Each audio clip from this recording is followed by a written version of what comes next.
جل گیا ہے یا جلایا ہے کسی نے؟ اگلے دن سمینا آئی تو اس کا جلاد ہاتھ دیکھ کر تشویشی انداز میں پہلو پر جمائے کھڑی سے گھوم رہی تھی۔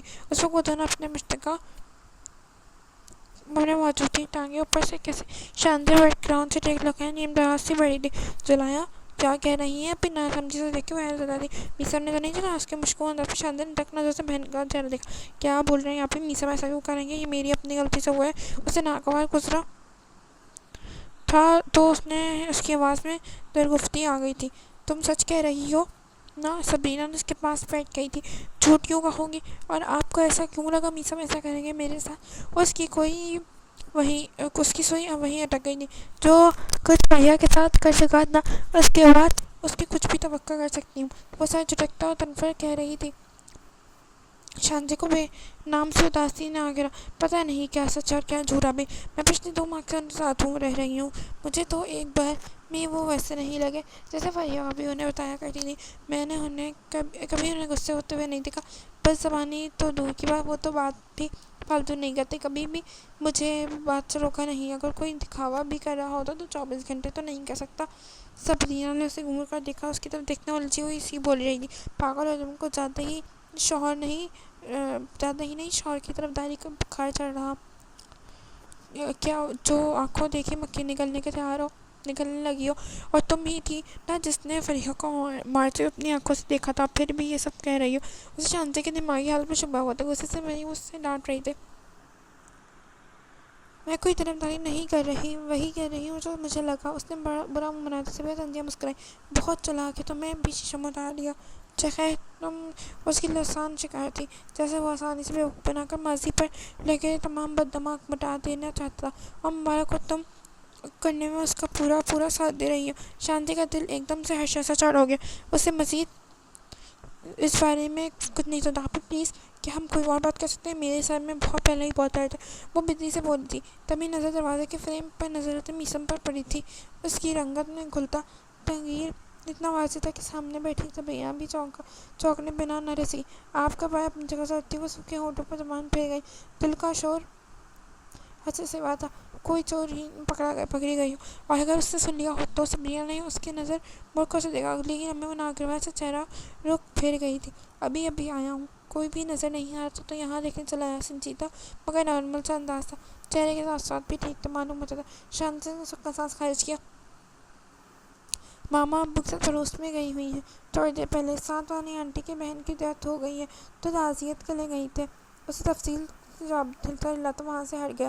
ابھی میں آتی ہوں تھوڑی دیر تک، کہتے ہوئے وہ بھی عجلت سے پیچھے نکل گئی۔ سبرینا نے تعصب سے بہن کو جاتے دیکھا۔ شام کو شایان بھی چلا آیا۔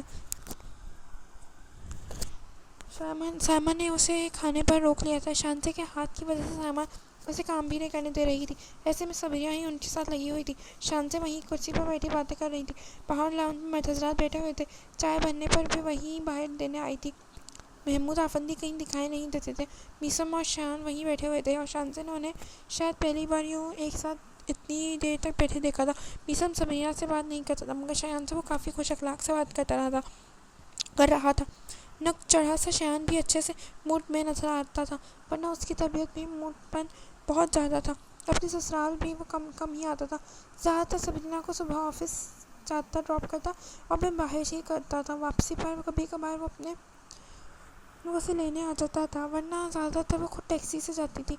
کبھی کبھی شانزے کو حیرت ہوتی تھی اس کی اتنی خود پسند اپنی چلانے والی بہن اس کے ساتھ اتنی خوش کیسے رہتی، مگر وہ باقیوں کے ساتھ جیسا بھی تھا سبرینا اس کی انڈرسٹینڈنگ کی وہ متعارف تھی۔ جب تک وہ نہیں چائے سرو کر رہی تھی محمود افندی بھی چلے آئے۔ ان کی طبیعت کل سے کچھ خراب تھی، شاید انہیں ٹھنڈ لگ گئی تھی، مگر وہ اتنی پرواہ بھلا کب کرتے تھے۔ میثم کے کہنے کے باوجود ان کے ساتھ ہاسپٹل جانے کو راضی نہیں ہوئے تھے۔ انہیں چائے دیتی وہ آپس ہی پلٹ آئی۔ رات کے کھانے کے ٹیبل پر اچھا خاصا اہتمام ہو گیا تھا۔ ڈنر کے بعد سبرینا اور شایان تو چلے گئے تھے، پیچھے سائمہ اکیلے کچن میں لگی ہوں گی۔ یہ سوچ کر نماز پڑھنے کے بعد وہ کچن میں آئی جہاں سائمہ کے ساتھ میثم کھڑا نظر آیا تھا۔ سائمہ برتن دھو رہی تھی جبکہ وہ پاس کھڑا انہیں کپڑے سے خشک کرتا سگڑاپے سے رکھنا چاہ رہا تھا، ساتھ ساتھ باتیں بھی جاری تھیں۔ شانزے نے غیر محسوس انداز میں مسکراتے ہوئے دیکھا، وہیں سے پلٹ کر کمرے میں محمود افندی کو دیکھنے چل پڑی۔ پچھلے 2 دن سے وقفے وقفے سے بارش ہو رہی تھی۔ سرد ہواؤں نے شہر کا رخ کچھ اس طرح سے کیا تھا کہ فضا یکجہتی سے بس سا گیا تھا۔ محمود افندی نے نزلہ زکام بخار میں تبدیل ہو گیا تھا۔ رات کے آخری پہر ان کی طبیعت بگڑ گئی تھی۔ وہ سانس لینے میں دشواری کے ساتھ سینے میں درد کا شکایت کر رہے تھے۔ میثم انہیں ہاسپٹل لے گیا تھا۔ ایسے میں اسے منع کرنے کے باوجود بھی سائمہ اور شانزے یہ پیسات ہوئی تھی۔ ڈاکٹر نے نمونیا کی تشخیص انہیں ہاسپٹل میں ایڈمٹ کر لیا گیا تھا۔ جب تک ان کی حالت کچھ بہتر ہوئی، فضا کی آسانیاں ہونے لگی تھیں۔ پرائیویٹ روم میں اسی وقت وہ اکیلی ان کے بیڈ کے پاس اسٹول پر بیٹھی ہوئی تھی۔ سائمہ ابھی بھی واش روم وضو کرنے کے لیے گئی تھی۔ میثم اسٹور سے منگوائی دوائیں لے کر ابھی لوٹا تھا۔ دوا کے زیر اثر محمود افندی سو رہے تھے اور پاس جھکے سر کے ساتھ بیٹھی سوسو کرتی شرد رو رہی تھی۔ وہ آہستگی سے چلتا اس کے ساتھ آیا، اپنا ہاتھ اس کے سر پر رکھا تو وہ چونک کر چہرہ اٹھایا تھا۔ اسے دیکھنے لگی تھی گیلی گیلی گلابی آنکھیں۔ میثم نے نظریں پھیر لیں۔ رو کیوں رہی ہو؟ اپنا ہاتھ ہٹاتے ہوئے محمود صاحب کو پرسکون سوئے ہوئے نرم اور دھیمی آواز میں پوچھ رہا تھا۔ رخ پھیر کر انداز صاف کرتے شانزے نے گردن نفی میں ہلائی، مگر وہ چپ رہی۔ چاچی کہاں ہیں؟ وضو کرنے گئی ہیں۔ زکام زدہ سی آواز میں کہنے پر میثم نے دوبارہ اس کے جھکے سر پر نگاہ ڈالی تھی، ساتھ ہی اپنا ہاتھ گلاسے سے اس کے انداز میں اس کے سر پر رکھا زدہ تھپتھپایا تھا۔ چاچو ٹھیک ہوں اب؟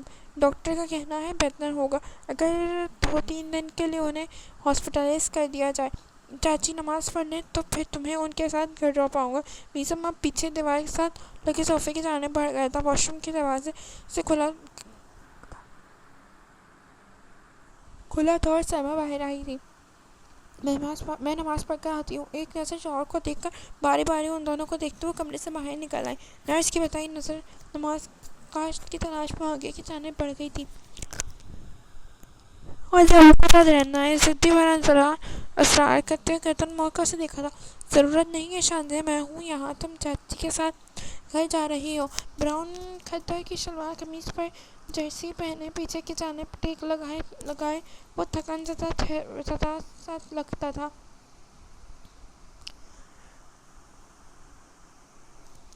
آپ آفس جائیں گے تب؟ نہیں جاؤں گا، آف لے لوں گا کچھ دن۔ اس کے بتانے پر سر ہلاتے ہوئے چپ کر رہے۔ محمود افندی 3 دن ایڈمٹ رہے تھے۔ وہ ان کے ساتھ رہا تھا۔ سائمہ اور شانزے روز ہی آیا کرتی تھی۔ واپسی پر ڈراپ کرنے بھی وہ خود جایا کرتا تھا۔ صبرینا بھی شایان کے ساتھ آئی تھی۔ جس دن وہ گھر واپس آئے تھے طبیعت پہلے سے کافی بہتر معلوم ہوتی تھی۔ انہیں کمرے میں لٹا کر میثم سائمہ کو ان کی میڈیسن کے بارے میں سمجھا رہا تھا۔ جب دروازے سے گرم سوپ کا پیالہ ٹرے میں سجائے شانزے اندر داخل ہوئی تھی۔ میں پلاؤں ابو کو؟ ان کے سامنے بستر جگہ پر بنا کر ٹرے رکھتے وہ بیٹھی مصروف سی تھی۔ محمود افندی بشاشت سے ہنسے۔ اتنا بھی بیمار نہیں ہوں، میں خود پی لوں گا، لاؤ مجھے۔ اٹھ کر سیدھا ہو کر بیٹھتے انہوں نے کہا۔ انہوں نے ہاتھ آگے بڑھایا تھا۔ شانزے نے سوپ کا پیالہ انہیں تھمایا۔ سارا ختم کرنا پھر۔ اٹھ کر تنبیہ انداز میں انہیں دیکھتے وہ باہر جانے کو مڑی تھی۔ میثم دوائی سائڈ ٹیبل پر رکھ کر سیدھا ہو رہا تھا۔ آپ بھی آ جائیں، کھانا گرم کر دیا ہے۔ وہ آگے بڑھ گئی تھی۔ میثم بھی سر ہلا کر اس کے پیچھے چل دیا تھا۔ سائمہ نے مسکراتی نظروں سے وہ دونوں کو آگے پیچھے کمرے سے باہر نکلتے دیکھا تھا۔ محمود افندی کی بیماری نے ان دونوں کو رشتے کو مضبوط کیا تھا۔ کوئی دیوار سی تھی جو گری تھی۔ شانزے کا رویہ اس کی بابت واضح طور پر تبدیل ہوا تھا۔ پچھلے 3-4 دن سے جس طرح اس نے محمود افندی کا خیال رکھا تھا، اس کی جگہ کوئی بھی ہوتا تو شاید اتنا نہ کر پاتا۔ خود شایان کی مثال اس کے سامنے تھی کہ وہ اتنے دن ہاسپٹل میں ان کے ساتھ رہ پاتا، اپنا سب کام چھوڑ چھاڑ کر۔ جواب بڑا واضح تھا اور یہی چیز اس کے قریب کر گئی تھی۔ سامنے بیٹھا وہ خاموشی سے کھانا کھا رہا تھا۔ بلا وجہ وہاں کاؤنٹر سے ٹیک لگائے وہ ناخنوں سے کھلتی ہے بگائے اس ہاتھ اس پر بھی نظر ڈال رہی تھی۔ اس کی دیکھ کر اب بھی چڑھتی نہیں تھی، نہ ہی دل میں اس کے لیے کوئی ناگواری کا احساس بنتا تھا۔ تمہارا ہاتھ کیسا ہے؟ کھاتے ہوئے اچانک اس نے سر اٹھا کر اس کی طرف سوالن انداز میں دیکھا تو وہ بے اختیار بھی بغور اس کا چہرہ دیکھ رہی تھی۔ گڑبڑا کر اپنے ہاتھ کو سامنے کرتی اس کی پشت دیکھنے لگی، جہاں اب صرف نشان ہی باقی رہ گئے تھے۔ ٹھیک ہے اب؟ اس کی آواز بہت مدھم تھی۔ میثم نے ہاتھ روکتے اس کی طرف چونک کر دیکھا۔ کچھ تو بدل گیا تھا، ایسے نارمل انداز میں بات کرتی تھی، بلا وجہ اس کی آس پاس کھڑی اچھی لگ رہی تھی۔ تمہیں کیا ہوا؟ اس کی حیرت بجا تھی۔ شانزے نے نفی میں گردن ہلائی۔ اس نے مزید کوئی سوال نہیں کیا۔ کھانا کھا کر جب اٹھا تب پیچھے سے شانزے نے اسے پکارا تھا۔ میسم جاتے جاتے وہ رک کر پلٹ کر اس کی طرف دیکھا جو نروس سی لگی تھی۔ تھینک یو ابو کو اتنا سب کرنے کے لیے۔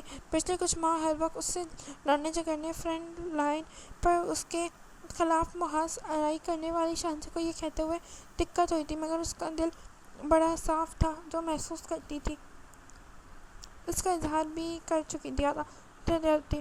میسم ہلکا سا مسکرایا، آنکھیں ابھی بھی اسی طواف کر رہی تھی۔ آسمانی نیلے رنگ کے گرم سوٹ میں وہ پیاری لگ رہی تھی۔ تمہیں لگتا ہے شانزے یہ کہنے کی ضرورت ہے؟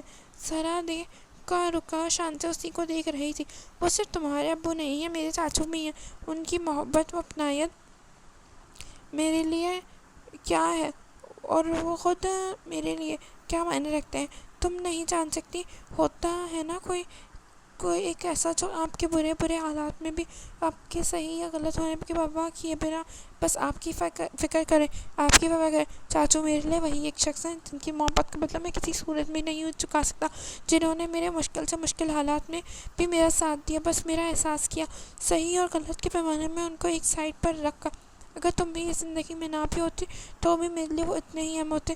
میں ان کے لیے یہ سب کرتا جانتی ہوں کیونکہ وہ مجھے بیٹا کہتے ہیں نہیں سمجھتے، اور بیٹوں کو شکریہ ادا تو نہیں کیا جاتا، نرمی اور مطالبہ سے کہتا۔ وہ چہرے پر بے ملام تاثرات رکھے ہوئے تھے۔ اپنی فیلنگز کا اتنا واضح اظہار کرتے شانزے نے پہلی بار دیکھا تھا۔ مسکرا کر اس بات میں سے لاتا وہ واپس مڑتا باہر نکل گیا۔ پیچھے مڑنے سمجھتی اس بارے میں سوچ رہی تھی، وہ اسے سامن کے زمر میں لے رہی تھی، لیکن یہ جذبہ اس سے بڑھ کر تھا۔ لاشعوری طور پر شکار ہو رہی تھی اور ادرک کی صحت سے بہت دور تھی۔ آپ کی بڑائی میں کمی آ جاتی اگر آپ آپی سے حال چال پوچھ لیتے۔ میسم نے فائل سے سر اٹھا کر گردن موڑ کر اسے دیکھا۔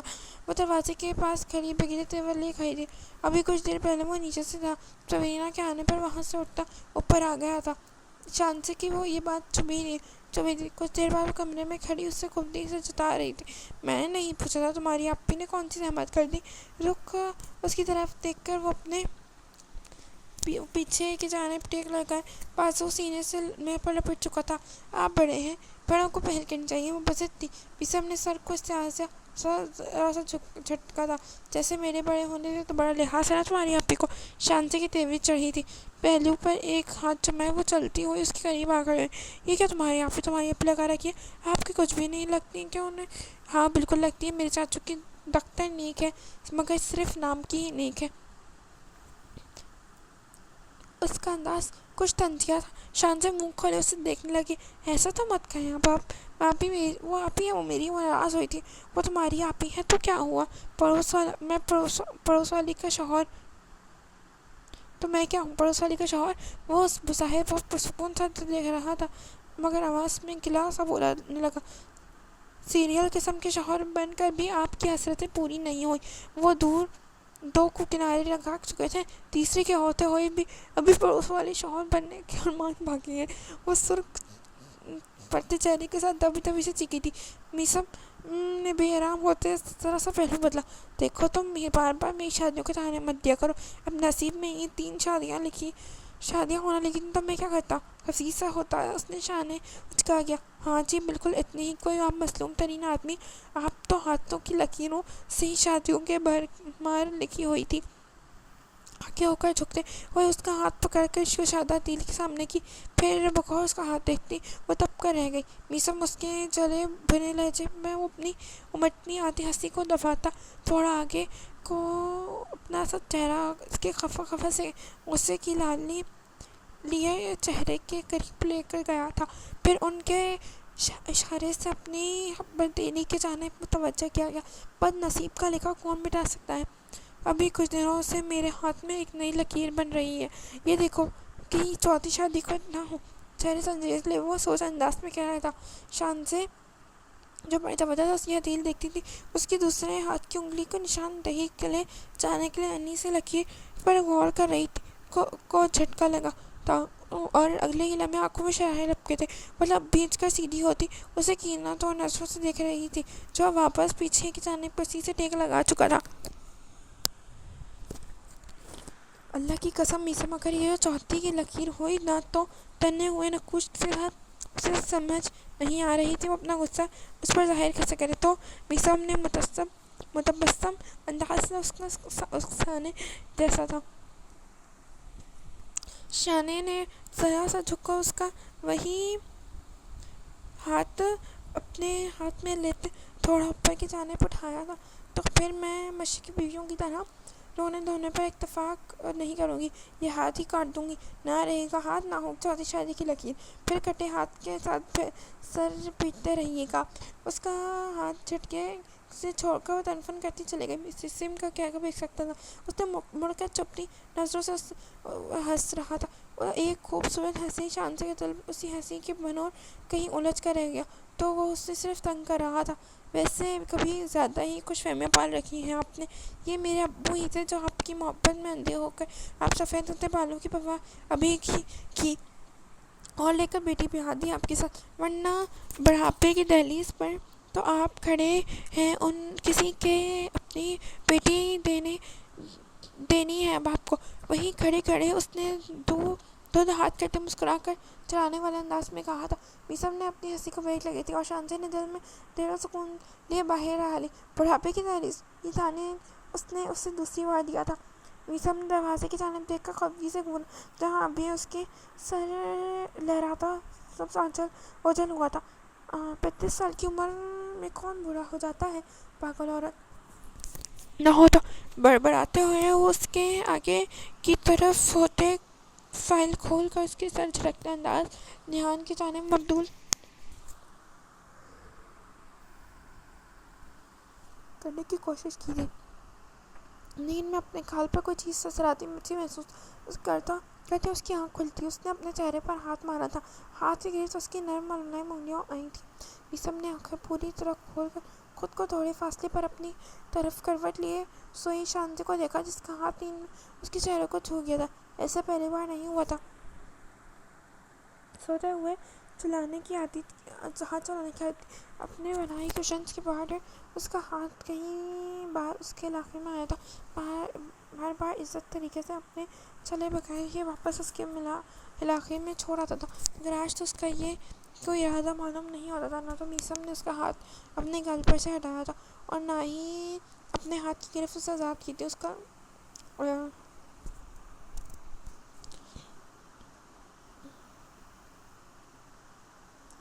یہ سچ تھا، جب سجاد افندی نے اس کی شانزے کی بات کی تھی تو اسے حیرت کی شدید ترین جھٹکا لگا تھا۔ وہ اس سے 13 سال کی چھوٹی تھی، عمر، مزاج، عادات، وہ دونوں ایک دوسرے سے یکسر الگ تھے۔ اس سے خود بھی اپنا قریب کیا جانے والا محمود افندی کا انتخاب غیر معقول لگا تھا، جس کا ذکر اگلی اس نے ان سے ہی کیا تھا۔ بدلے میں ان کے جناب نے اسے چپ کروا دیا تھا۔ 2 نامزدہ تجربات کے بعد وہ ایک بار پھر سے شادی کی کسی بھاری ذمہ داری کے لیے خود کو اہل نہیں جان پا رہا تھا، مگر یہ بھی حقیقت تھی سے اسے احساس تھا بنا شادی کے وہ اس وجہ سے کہ اقوامی معاشرے تو کیا گھر میں بھی کوئی معیوب سمجھا جائے گا۔ شادی تو کرنی تھی تو کیوں نہ یہی صحیح، وہ جانتا تھا یہ مشکل ہوگا، وہ بھی اسی صورت پر شانزے کے اس کے بارے میں ناپسندی وہ خود بھی واقف تھا، وہ اس کی وجہ بھی جانتا تھا۔ شادی کی رات اس کے رویے نے اس کے باور کروا دیا تھا وہ کتنا ناپسند کرتی ہے جس مہر اس کی اگلی رات اس کی باتوں نے سب کر دی تھی۔ وہ خاموش ہو گیا۔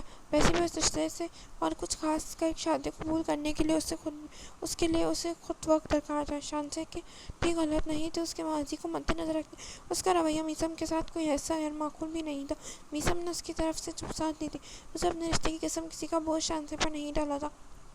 اس کی کڑوی کسیلی باتیں بھی وہ آرام سے سن لیتا، مگر پچھلے کچھ دنوں سے بدلتے رویے میثم عباس کے ساتھ بھی کچھ بلا ہوتا، دل اس کی طرف پھپکنے لگا تھا اور اسے روکنے کی کوشش بھی اس نے بھی نہیں کی تھی، وہ کرنا چاہتا بھی نہیں تھا۔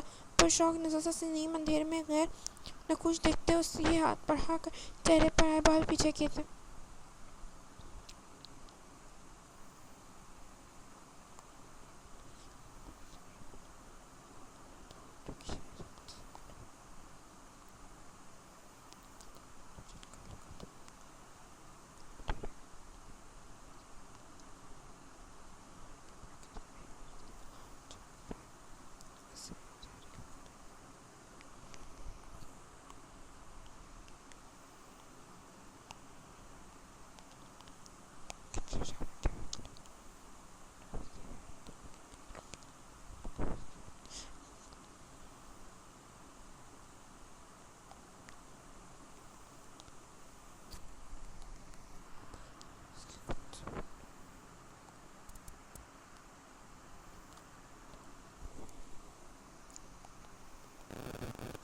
اگلے ویکینڈ سجاد افندی علی اور شیری بچوں کے ہمراہ محمود افندی کی عیادت کے لیے آئے تھے۔ علی اور شیری ویکینڈ کی چھٹیوں میں آئے تھے۔ ان کی واپسی 2 دن میں ہونی تھی، جبکہ سجاد افندی کچھ دن رکنے کا ارادہ رکھتے تھے۔ گھر میں اچھی خاصی رونق سی لگ گئی تھی۔ بہت دنوں بعد محمود افندی بھی کمرے سے نکل کر باہر لان میں دھوپ میں بیٹھے نظر آئے تھے۔ صفا اور صفوان بلی کے بچوں کو دیکھ کر خوش ہو رہے تھے، مگر صرف شانزے نے مانوس چیزیں ان کے بچوں پر آمد کچھ بے سکون سا لگتا تھا۔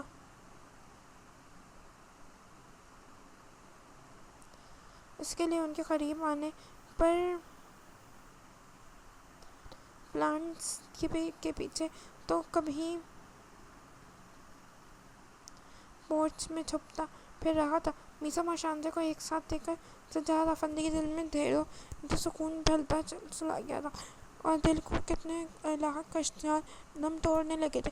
اس وقت وہ رات کے کھانے کی تیاری کر رہی تھی۔ شانزے کے ساتھ شیری بھی لگ پڑی تو سائمہ کچھ دیر کے لیے باہر لاؤنج میں جا بیٹھی تھی، جہاں باقی سب موجود تھے۔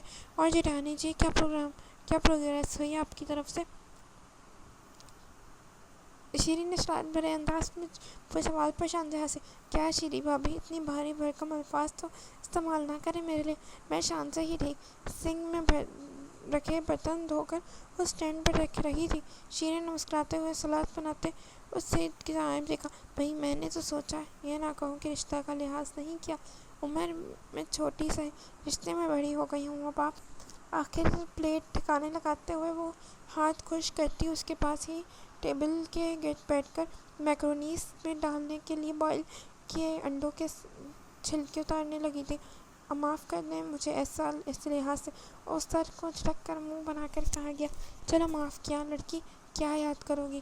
اب یہ بتاؤ میرے جیٹھ جی سے کوئی انڈرسٹینڈنگ ڈیولپ ہوئی کہ نہیں؟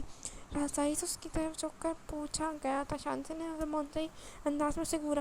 ہو گیا ہے کچھ گزارا؟ جواب پر وہ خود بھی دبا دبا سے مسکرائی تھی۔ صرف گزارا؟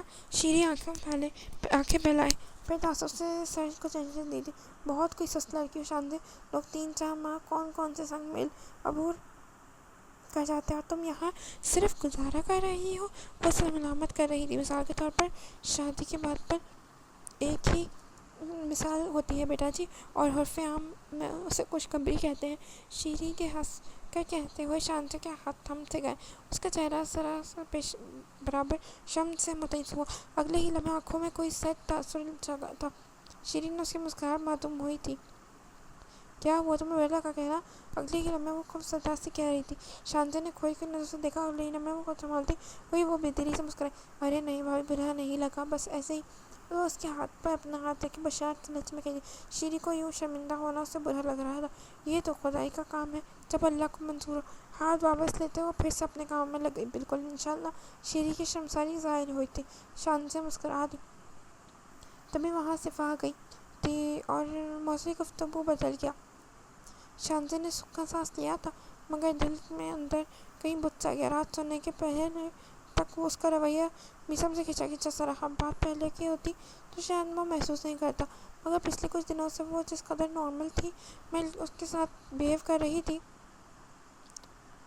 اس کا یہ رویہ اس نے بڑی جلدی سے بھانپ لیا تھا۔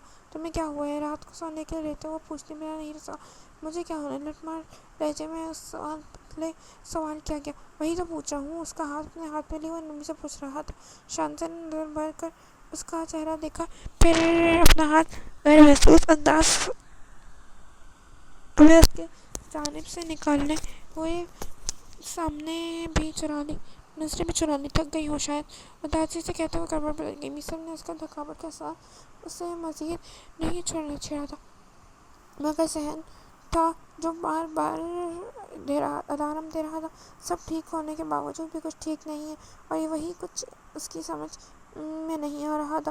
چٹ لیٹی وہ بھی سونے کی کوشش کرنے لگی تھی۔ بہت دیر شانزے نے کر پاتی تھی۔ میثم سو گیا تھا۔ نیم اندھیرے میں اس کی سانسوں کی زیر و بم گہری نیند میں گما سی۔ گال کے نیچے ہاتھ رکھے وہ کتنی دیر اداسی مگر خالی نظروں سے دیکھتی رہی تھی۔ پہلے اسے صرف چڑ تھی، ناپسند تو سب ٹھیک تھا، کم از کم دل میں سکون تو نہیں تھا۔ اب سب اچھا لگنے لگا تھا۔ دل و دماغ جنگ سی چڑھ گئی تھی، ایک اپنی طرف کھنچتا تو دوسرا اپنی طرف، اور ان کے دونوں کے درمیان اس کی پنڈولم کی طرح جھولنی جا رہی تھی۔ دل کا دو حصوں میں بٹ جانا بھی عذاب تھا۔ اس معاملے میں وہ بے بس تھی۔ میثم عباس کا ماضی کے قدر آور بھیانک کہ ظاہر شانزے کو اپنی لپیٹ میں لے کر اس کے حال پر اثر انداز ہو رہے تھے۔ شیریں میثم کے یہ کہنے پر اس کے لیے اسٹار شپ کو بالکل ہو کرسٹل چوپیس لائی تھی جسے وہ کراچی سے ہی لے کر آیا تھا اور شانزے کے لیے بے دہانی کی نظر ہوا تھا۔ آج صبح ہی میثم شیریں سے وہ سامنے دیا تھا۔ آج میثم کا بیڈ ٹیبل پر سجا دکھائی دے رہا تھا، اسے شانزے کے ہونٹوں پر مسکراہٹ رنگ گئی۔ پاس آ کر رکتے اس نے ہاتھ میں لیا تھا اور تبھی دروازے میں میثم کا اندر داخل ہوا تھا۔ اب ایسا کچھ مت کرنا شانزے، اسے دیکھ کر وہیں سے وارننگ دیتا چلا گیا۔ شانزے پوری طرح چونکی، اس کا ہاتھ لرزا تھا، شوپیس گرنے سے ہی لگا تھا جسے اس نے دونوں بازو جوڑ کر خود سے لگاتے زمین سے ذلیل ہونے سے بچایا تھا۔ میثم کٹ کا سانس داخل ہوا۔ شانزے نے بھی آنکھیں میچ کر سکون کی سانس خارج کرتے احتیاط سے اس کا ہاتھ لیا تھا۔ واپس سائڈ ٹیبل پر رکھ کر وہ شکایت نظروں سے گھور کر رہ گئی۔ ابھی آپ کی وجہ سے ٹوٹ جاتا۔ میثم چلتا ہوا آگے آیا تھا۔ میں ڈر گیا تھا کہیں اپنی چست کے چکر میں تم ایک بار پھر اس پر ظلم نہ ڈھا دو۔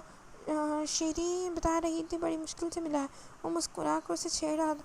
شانزے کو بھی ہنسی آئی تھی، اسے روکا تک نہ تھا۔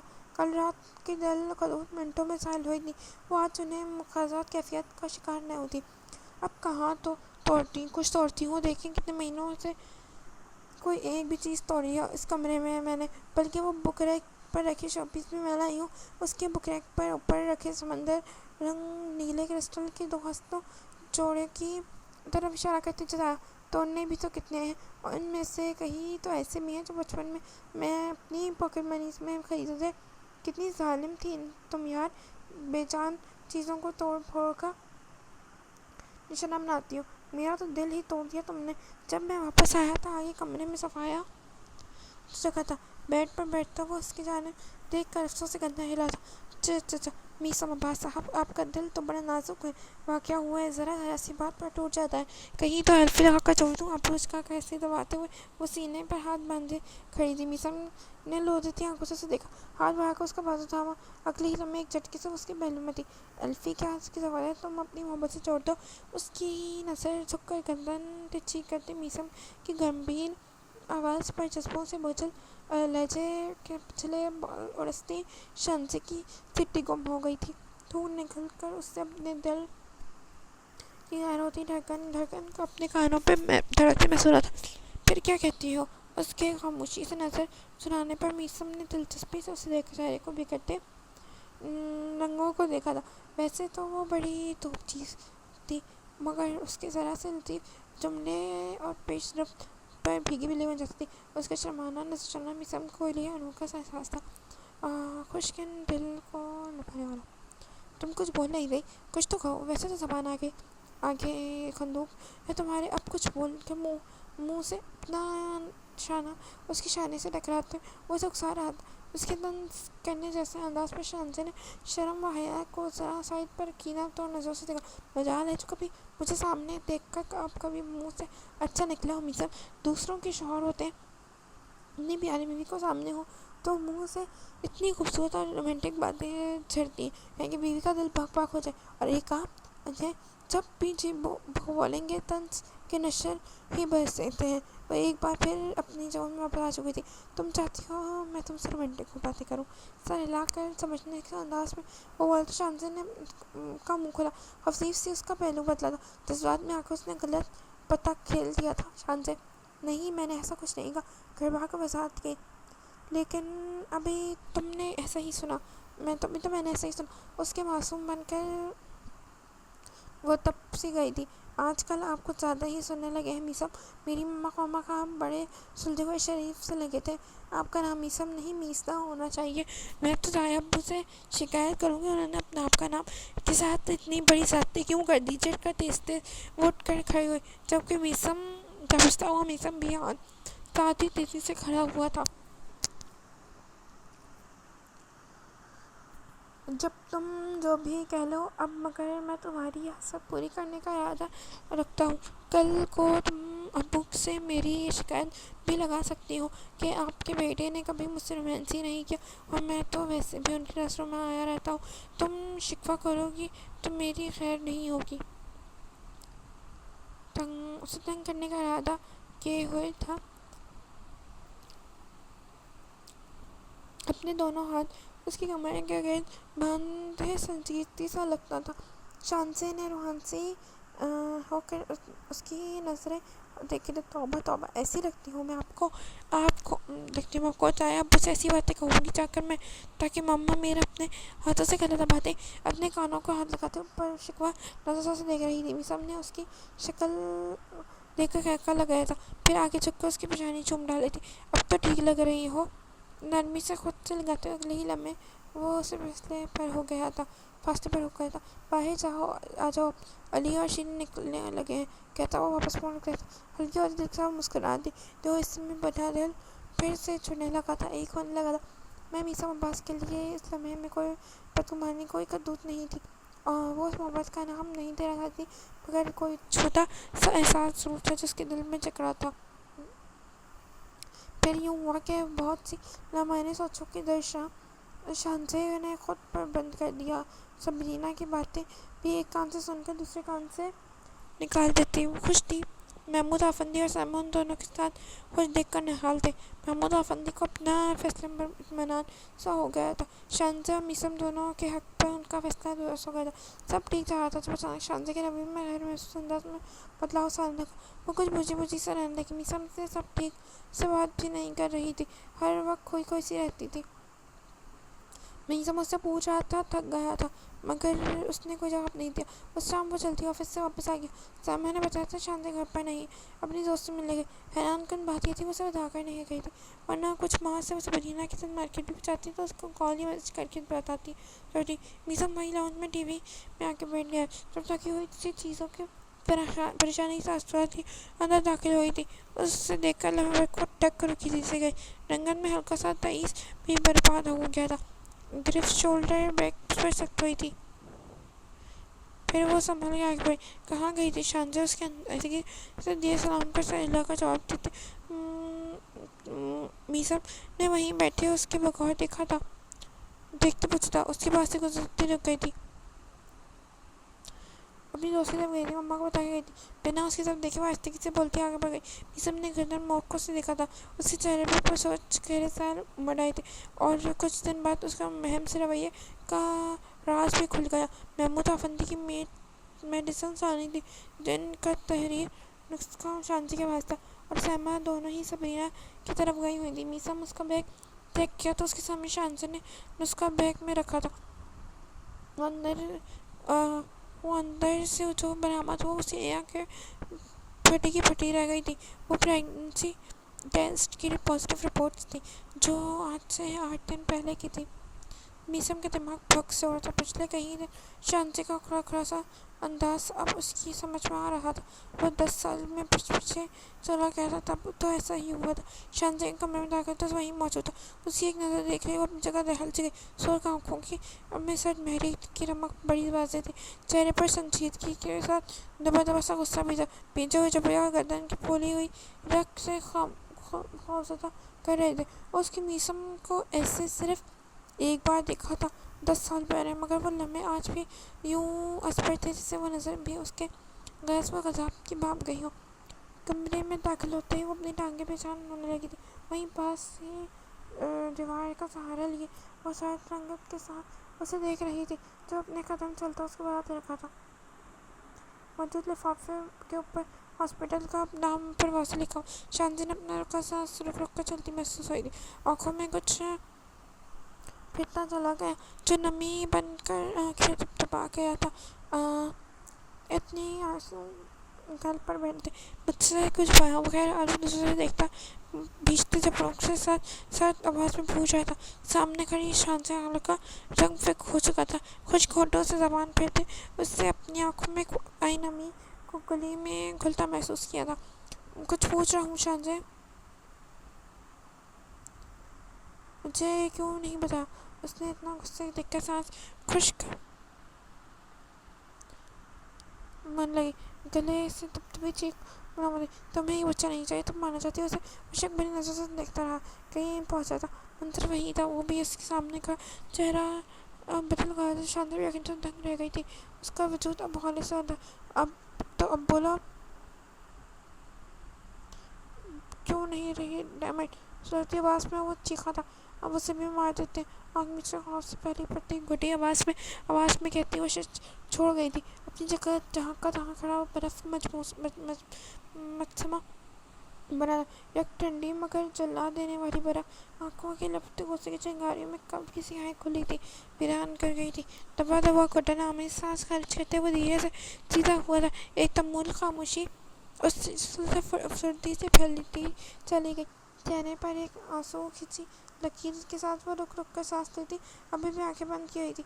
میں سانپ ہوں یا جو اپنا ہی بچہ کھا جاتا؟ بے آواز کس قدر بے جان سی معلوم ہوتی تھی، جو اس کے غضبناک ہونے کے منتظر تھی، اس کی گھن گرج کے لیے خود کو تیار کیے بیٹھی تھی۔ آنکھیں آہستگی سے کھول کر ڈرتے ہوئے اس کی جانب دیکھنے لگی، جس کی سرسراتی آنکھیں گلا تو تھا، چہرے پر بے پناہ غصہ، غم و غصے کی پرچھائیاں تھیں، مگر کچھ اور بھی تھا۔ وہ جانچ نہیں پا رہی تھی، وہ صدمہ کی کیفیت میں تھی، جیسے اسے امید نہ ہوتی یہ کہہ گئی تھی۔ شنزر ہوتے وہیں زمین پر بیٹھ چلی گئی۔ میثم نے ایک بار قدم بھی پیچھے نہیں کیا تھا، یہاں تک شاندے کے گھٹنے میثم کے لیدر سلیپرز میں مخیط پاؤں کے چھونے لگے تھے۔ آپ نے پہلے بھی تو کہا تھا فریہ بھابی کے ساتھ ان کا بیبی بھی مار دیا تھا، آپ نے میری بیبی کے لیے بھی ایسا سوچنے کا مت۔ وہیں گھٹنوں پر سر رکھتے وہ بہتے آنسوؤں کے ساتھ بول رہی تھی۔ میثم عباس کا چہرہ ہر جگہ سفید لٹیں ماند ہو رہا تھا، بے حس و حرکت، بنا کسی جنبش کے وہ کتنی دیر کھڑا رہا تھا، خاموشی سے اسپاٹ چہرہ لیے، آنکھوں کی لالی میں خطرناک حد تک اضافہ ہوا تھا۔ کمرے میں اب صرف شانتی کی دبی دبی سسکیاں گونج رہی تھیں۔ بہت دیر بعد وہ اس کے سامنے سے برق رفتاری سے ہٹتا واش روم میں بند ہو گیا۔ شانزے گھٹنوں پر سر رکھ کر بنا چہرہ اٹھا کر اسے دیکھے یوں ہی بیٹھی رہی تھی۔ اس دن کے بعد ایک سرد سی جنگ تھی جو ان دونوں کے درمیان چھڑ گئی تھی۔ کچھ باتوں کے ان کا رہنا بھی ضروری ہوتا ہے، کہہ دینا اسے بھرم کھو جاتا ہے۔ ان دونوں کے درمیان رشتے کا بھی جیسے بھرم سا کھو سا گیا تھا۔ میثم کا بالکل خاموش سا ہو گیا، کمرے کے اندر ہوتے اسے یوں نظر انداز کر دیتا جیسا اس کے سر سے اسے دیکھا ہی نہ ہو۔ اپنے کسی کام تک کے لیے وہ اس سے مخاطب نہیں ہو رہا تھا۔ اس خلج کو پر کرنے کی کوشش شانزے نے بھی نہیں کی تھی۔ شانزے کو موہم سے امید تھی کہ وہ شاید اسے اعتراف کر لے گا، وہ اسے یقین دلانے کی کوشش کرے گا، مگر ماضی میں جو غلطی اس نے کی تھی وہ ایک بار سرزد نہیں کرے گا۔ وہ بدل گیا تھا اور اس کے اپنے آنے والے بچے کے ساتھ ایک نئی زندگی کی شروعات چاہتا ہے۔ دل اسے معاف کرنے میں بس بہانے ڈھونڈ رہا تھا اور دماغ تاکہ بار بار سازش کر رہا تھا، وہ نہیں بدلا تھا۔ سبرینا نے اس کو لے کر سارے خدشات درست تھے، اس کی ساری اچھا صرف ایک ڈرامہ تھا۔ ان کو دو یکسر الٹ کیفیات کے درمیان جھولتے وہ تھکنے لگی تھی۔ میثم کی ایک بار پھر سے مجرمانہ خاموشی نے اسے متفق کر گئی تھی۔ محمود اور سیمہ کے سامنے بالکل نارمل بیہیو کرتے ان دونوں کے درمیان کچھ بھی عمل نہیں رہا تھا۔ میثم کی مصروفیات اخلاق بڑھ گئی تھیں، یہ اس نے خود بڑھائی تھی، مگر ایسا ہوا تھا گھر سے زیادہ دیر تک باہر رہنے لگا تھا، اور ان کے رشتے کی بڑھتی تڑہانوں کا آخرکار شگاف اس دن پڑا تھا جب محمود اور سیمہ کے سامنے بھی ان دونوں نے بھرم لے ڈوبا تھا۔ صبح ناشتے کے ٹیبل پر سیمہ میثم سے اس کی مصروفیت کا گلہ کر رہی تھی، جس کے جواب میں اس نے بتایا تھا آج کل وہ حقیقتاً بزی ہے، کچھ دن تک روٹین پہلے جیسے ہو جائے گی۔ شانزے نے سر اٹھا کر اس کی طرف دیکھا نہ تھا، یوں ہی بیٹھی رہی تھی۔ میثم کے علم ہو جانے کے بعد اسے سیمہ کو بھی اس خوشخبری کا بتا دیتا۔ گھر میں خوشی کی ایک نئی لہر سی دوڑ گئی تھی۔ کراچی سے شیر کی کال بھی آئی تھی، وہ بے حد خوش تھی، سب ہی اپنی خوشی کا جی بھر کا اظہار کر رہے تھے، اور تو سبرینا نے بھی اسے مبارکباد دی تھی، بس ایک وہی تھا جو اس کے کہنے پر آمدہ نہیں تھا۔ شانزے کا دل کچھ اور دھواں دھواں ہونے لگا، درد، شکر، مضطرگی اور بیزاری بھری کیفیت کو اس کی حالت نے جوڑ رہا تھا، اور یوں وہ بہت سے سوالوں کے زد میں آنے سے بچ گئی تھی۔ اس دن سبرینا آئی تھی، اسے مارکیٹ جانا تھا اور ساتھ ساتھ شانزے کو بھی گھسیٹ لائی تھی۔ سبرینا اس سے لے کپڑوں دیکھتی بدئی سے یہاں وہاں نظر دوڑا رہی تھی، جبکہ وہ سامنے نظر لیڈیز کاسٹیوم کے آؤٹ لیٹ پر پڑی تھی اور پھر پلٹنا بھول گئی۔ دونوں جسوں میں ہاتھ ڈالے مسکراتا دونوں جب میں ہاتھ ڈالا مسکراتا اور میسم ہی تھا جو ساتھ کھڑی گولڈن رنگ کے پاپ کٹ بالوں والی لڑکی کی ہنس کر کہیں تو کوئی بات سنتا اسے دکھائی ڈریس کو دیکھ رہا تھا۔ شانزے کے اندر دور کہیں چھناکی سے کچھ ٹوٹا تھا، بری طرح ٹوٹا۔ سبرینا جو ایک کرتا دکھانے کو اسے آئی تھی یوں بت بنا دیکھ کر اس کی نگاہ تھا کچھ دھیان کی آنکھوں میں استحاضہ رنگ مریا۔ نظر رکھو اپنے شوہر پر شانزے، کہیں ایک بار پھر کوئی نیا دریافت کرنے نہ نکل پڑا۔ اسے جھٹک کر تلخی سے کہتی واپسی مڑ گئی تھی۔ شانزے کے دل میں ایک آگ سی سلگا گئی تھی جس سے وہ لپیٹ میں ہر چیز آ گئی تھی۔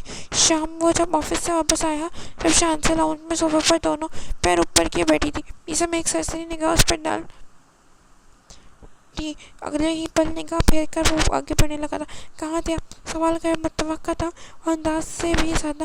اتنے دنوں میں وہ قلعے سے اس سے مخاطب تھی۔ میسم رک گیا تھا، پلٹ کر اسے دیکھا تو گلابی ڈور سے مزید آنکھوں میں عجیب سی سرمئی لیے کھد ہوئی تھی۔ سجے ہوئے چہرے پر سجا تھا اور بہت ٹنڈ سا تھا۔ آفس؟ یک لفظ جواب شانزے میں کھل گیا۔ آپ کا آفس شہر کے مال کے لیڈیز آؤٹ لیٹ میں کب سے منتقل ہو گیا تھا؟ میسم ایک جھٹکے سے اٹھ کر کھڑی ہو تل پر آئی تھی۔ میسم نے آنکھیں چھوٹی کرتے ماتھے پر شکنجے کے جال لیے بدلحاظی بھرے انداز میں ملائکہ کیا تھا۔ تم کہاں تھی؟ اور یہ کون سے انداز میں بات کرنے کا؟ وہ اب بھی پرسکون سے کھڑا اس کی بدتمیزی پر باس پرس کر رہا تھا، یعنی اسے ذرا بھی اپنے پکڑے جانے کا ذرا خوف باقی نہیں تھا۔ وہیں تھی جہاں آپ اس برکتی کبوتر کے بغل میں لیے گھوم رہے تھے۔ گھر میں جس مصروفیت کا ڈھون پیٹ رکھا تھا آپ نے، یہی مصروفیت ہے نا آپ کی؟ باوجود کوشش کے آنکھیں بھرنے لگی تھی۔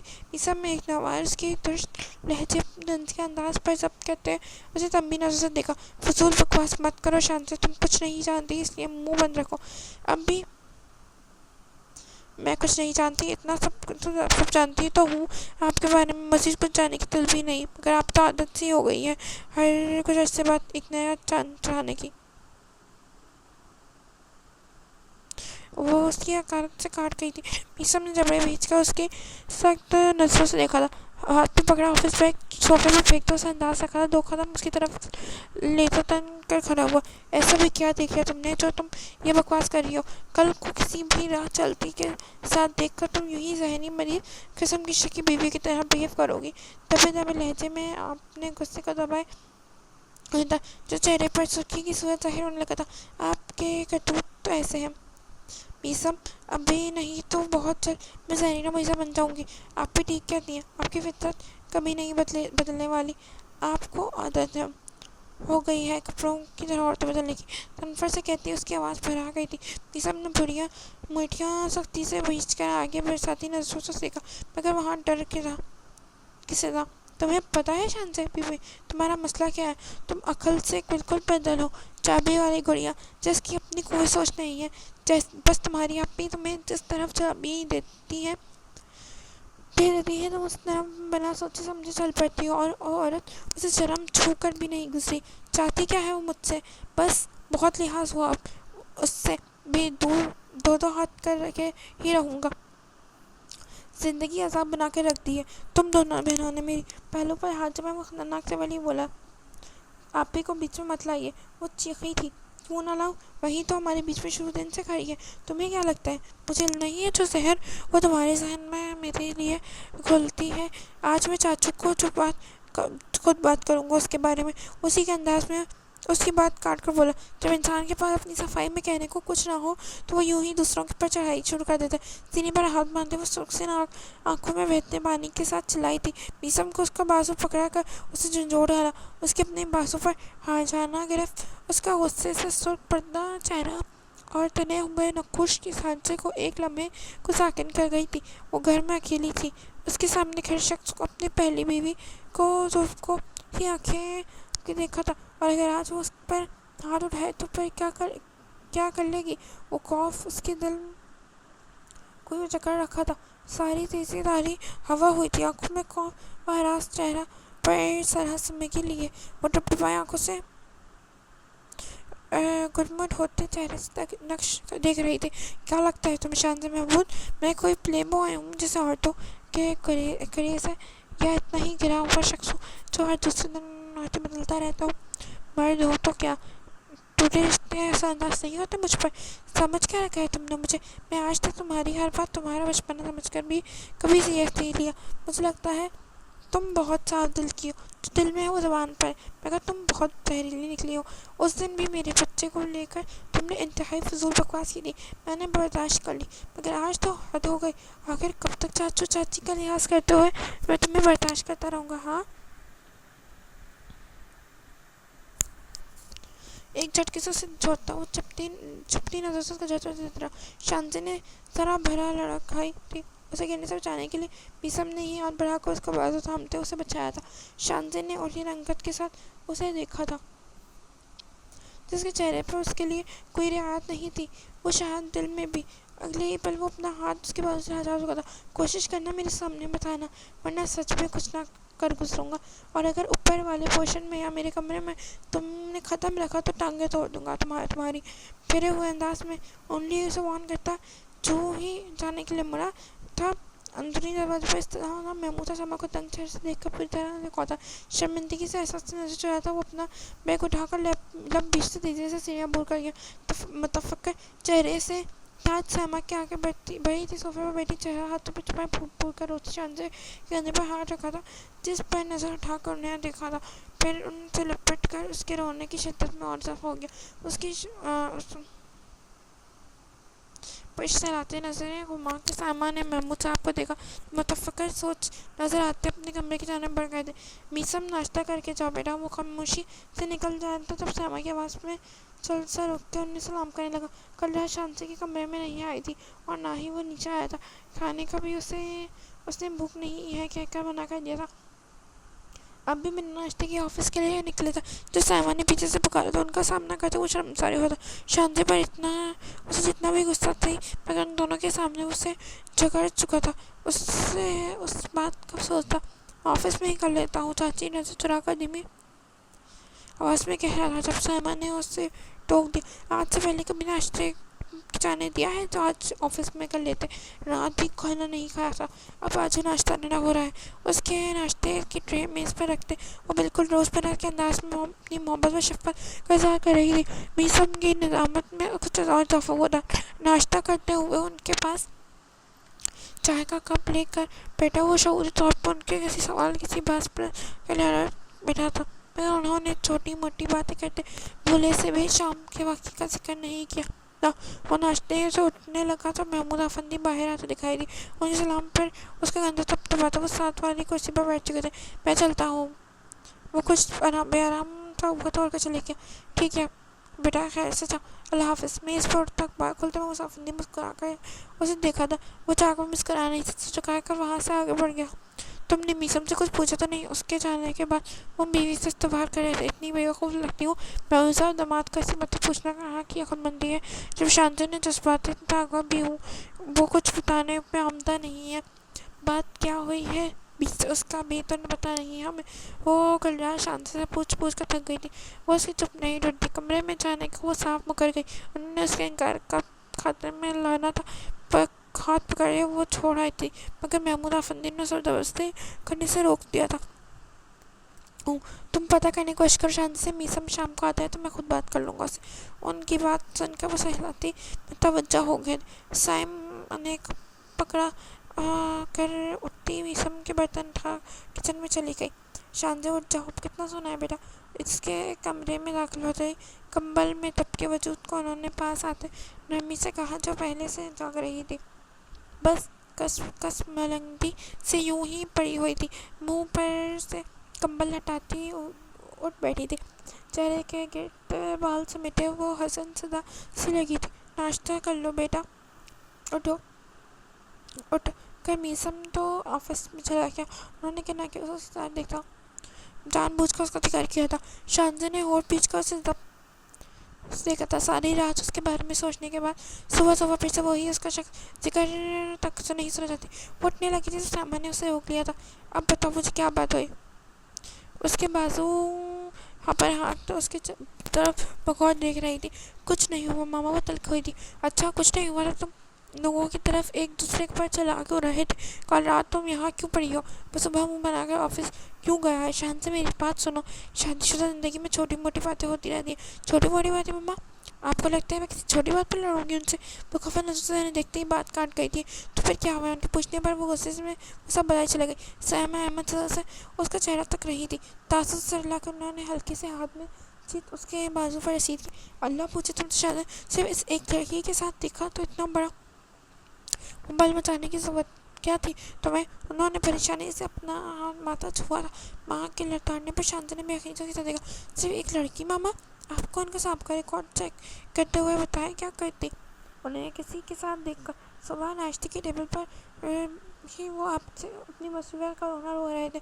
پھر مالس کی سیر سپاٹی کرنے کا ٹائم کہاں سے مل جانا تھا انہیں؟ میں نے ان کو پوچھا تھا پہلے اور انہوں نے کیا کہا؟ آفس نہیں جا رہا ہوں. یعنی حد ہوتی ہے جو منافقت کی. نحوست سے سر جھٹکتی وہ تیز سے بولتی چلی گئی. ہاتھ پہ رہے سر کو اٹھا کر وہ سیدھی ہوتی اسے سمجھانے لگی تھی. پھر بیٹا تم اگر آرام سے بات کر لیتی تو اتنی بڑھتی نا. خیر اب بھی کوئی اتنا بڑا مسئلہ نہیں ہے. آفس سے آئے گا تم جا کر اس سے بات کر لینا. میں کیوں بات کروں گی ان سے؟ اور وہ بھی ان کے پاس جا کر مما سنا تھا آپ نے کیسے کہہ رہے تھے میں اوپر والے پوشن میں نظر نہ ہوں؟ اٹھ کر کھڑی ہوتی کہتی وہ اس کی آواز بنا گئی. اس کا ایسا کہنا تھا صحیح معنوں میں برا لگا تھا. لڑائی جھگڑا اپنی جگہ مگر وہ اسے یہ بھی کہہ سکتا تھا. افسردہ ہوتے دل کے ساتھ وہ ایک بار پھر بھڑک کر آنکھ میں چل اٹھی تھی. وہ تو تم دونوں ہی غصے میں تھے تو میں اب بھی غصے میں ہوں. میسم تو اپنے گھر سے نکال دیا ہے. اب آپ اگر اپنے گھر میں برداشت نہیں کر رہی تو بتا دیں آپ بھی چلی جاؤں گی یہاں سے بھی. میں بہتی آنکھوں سے ساتھ ناراض ہوتی واش روم میں گھس گئی. شان سے بیٹا بات تو سنو لو مما کی. پیچھے سے وہ اسے بگاڑتی رہ گئی. ان کی بات کو انسنا کرتی وہ واش روم میں بند ہو چکی تھی. شام میسم کو واپسی پر محمود افندی جو باہر لان میں بیٹھے تھے انہیں پکارنے پر وہ سیدھا ان کی طرف آ گیا. ان کے ساتھ بیٹھ کر محمود افندی نے مسکرا کر دیکھا. میسم آئی ایم سوری چاچو. ان کے کچھ کہنے سے پہلے وہ سر چہرہ اٹھا کر انہیں دیکھتا ہوا ندامت سے بول اٹھا. محمود افندی ناسمجھی سے اور لہجے میں دیکھنے لگا. مجھے افسوس ہوا شان سے پر اس طرح چلایا اور آپ نے دیکھ بھی لیا. آپ برا بھی لگا ہوگا. آپ کی بیٹی آپ نے بڑے ایمان سے مجھے سونپی تھی. میں نے آپ کا بھروسہ توڑا ہے. آگے کی جانب ہو کر بیٹھتے وہ تعصب سے کہہ رہا تھا. محمود افندی خفیف سا ہنس دیے. میسم بات کرتے ہوئے حیرانگی سے انہیں دیکھنے لگا. بالکل بچے لگ رہا ہے اس طرح بات کرتے ہوئے.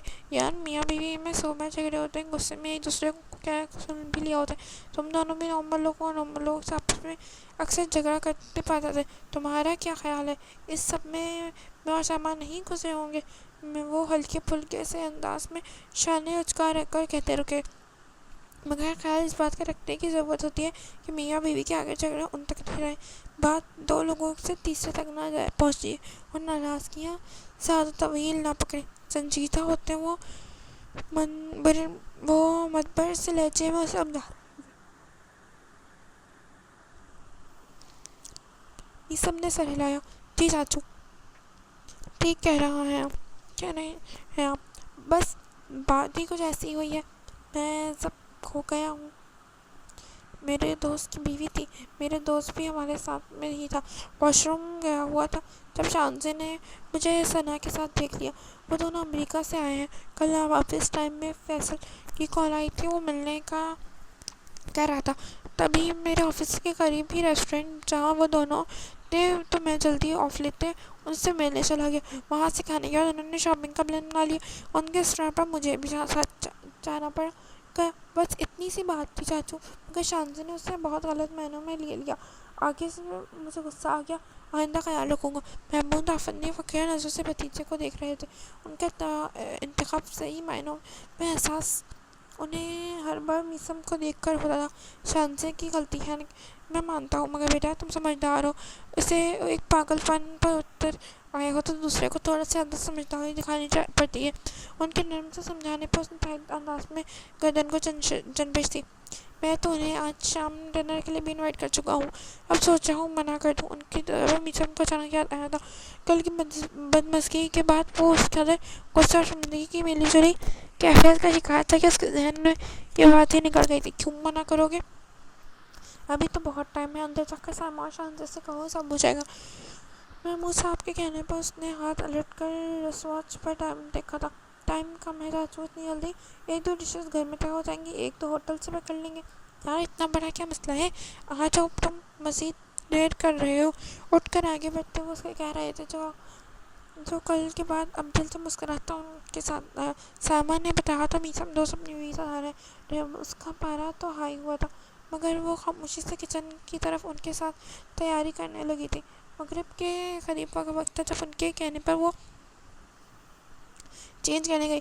کل کے کپڑے اب سلوٹوں کے باعث ملزم سے لگنے لگے تھے۔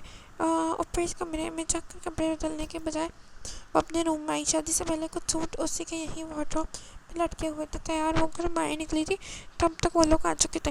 ڈرائنگ روم سے نکلتے سامان نے اسے کہا تھا، جا کر مل لو، اندر میں آتی ہوں، وہ ریفریشمنٹ کا انتظام کر کے۔ سر ہلا کر ہونٹوں پر دھیمی سے مسکراہٹ سجا ہوا اندر داخل ہوئی۔ سامنے ہی بیٹھی ہستی کو دیکھ کر اس کے قدم جگہ تھام سے گئے تھے۔ گولڈن باکس کٹ بالوں والی یہ لڑکی ہنستے ہوئے میسم کو کچھ کہہ رہی تھی۔ ایک خوش شکل سا مرد بھی اس کے پہلو میں بیٹھا ہنس رہا تھا۔ ساتھ رکھے صوفے پر بیٹھمان میسم ہونٹوں پر دائیں ہاتھ کی مٹھی رکھے مسکرا رہا تھا۔ اسے دیکھ کر وہ تینوں اس کی طرف کے ساتھ متوجہ ہوئے تھے۔ فک ہوئے چہرے کے ساتھ نارمل کرنے کی کوشش کرتے ہوئے زبردستی مسکرا کر آگے بڑھی تھی۔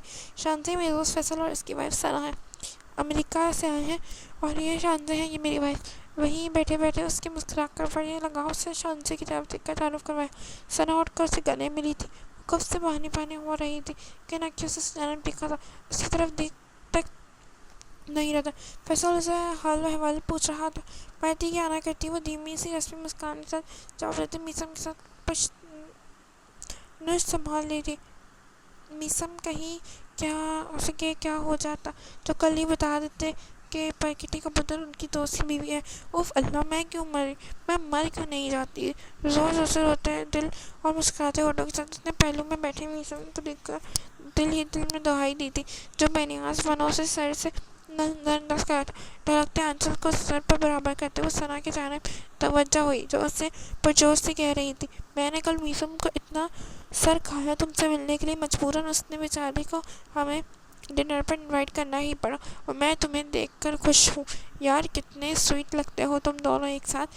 کل پہلی بار میں نے اس بندے کو کسی کے بارے میں اتنی دیر بات کرتے دیکھا ہے۔ میرے تمہارے بارے میں ہر سوال کا جس تفصیل سے اور نرمی سے اس نے جواب دیا تھا، میں حیران رہ گئی، ورنہ یہ بولتا ہی کب ہے، مگر تمہیں دیکھ کر یقین ہو گیا ہے اسے بولنا ایسے ہی نہیں آ گیا۔ سارا کمال تو تمہارا ہے، اسے بے تکان لفظ بولنے پر جہاں ساری حقیقت کھلنے پر شرمسار ہو رہی تھی، وہ اس کی تعریف پر اپنی جگہ چھپ سی بھی گئی تھی۔ اب اتنا بے مروت بھی نہیں ہوں میں، تم لوگوں کو ڈنر پر تم نہ بھی کہتی تب میں انوائٹ کرنا ہی تھا۔ میسم بولا تو ثنا ہنس دی، مگر اتنی جلدی بھی نہ کرتے، یہ تو میری اپنی کاوش رنگلائی ہے۔ میسم مان لو یار، خواتین سے بحث شروع ہونے سے پہلے ہی ہار مان لینی چاہیے، اس سے دامن کی صورت حال برقرار رہتی ہے۔ فیصل کے کہنے پر وہ تینوں خیکہ پڑا تھا۔ تجربہ بولتا ہے، میسم نے اسے چھیڑا تھا، تمہارا بھی ہو گیا ہوگا۔ وہ ڈوبتا ہوا جواب دیا، کہا یار میں بڑا خوش قسمت ہوں، میری بیوی بحث تو دور کی بات، فضول ایک لفظ تک زبان سے نہیں نکالتی۔ میں تو ترس جاتا ہوں کبھی تو یہ کسی بات پہ بحث کرے، جھگڑا کرے، مگر نہ جی شان سے بیوی میری یہ حسرت شاید کبھی پوری ہونے دیں گے۔ اس کی طرف دیکھتے بظاہر بڑے پرسکون اور چاہت بھرے انداز میں کیا تھا، وہ اس کی شرمندگی کا سبب پڑتی دیکھ رہا تھا۔ شانسی کے لیے مزید وہاں بیٹھنا دعا ہوا تو وہ اس سے بھگو کر مار رہا تھا۔ واہ بھائی، تم اسے روئے زمین پر خوش قسمت ترین انسان ہو بے، فیصل ستائشی انداز میں گردن ہلاتے کہہ رہا تھا۔ ثنا نے گھٹنے پر خیکہ لگایا تھا، مطلب کہ میرے بعد پہلا نمبر تو میرا ہی ہے۔ وہ لوگ اتنی گپ شپ میں مگن تھے شان سے کچھ دیر بیٹھ کر وہاں سے اٹھ گئی آئی تھی. رات ڈنر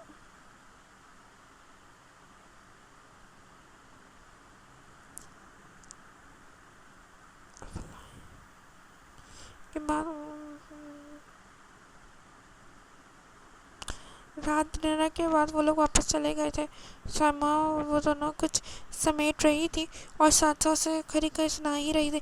بس دیکھ لی نا اپنی جلد بازی کا نتیجہ.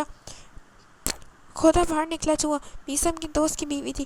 وہ شرمندہ کروا کے رکھ دیا بچے کے سامنے مجھے بھی.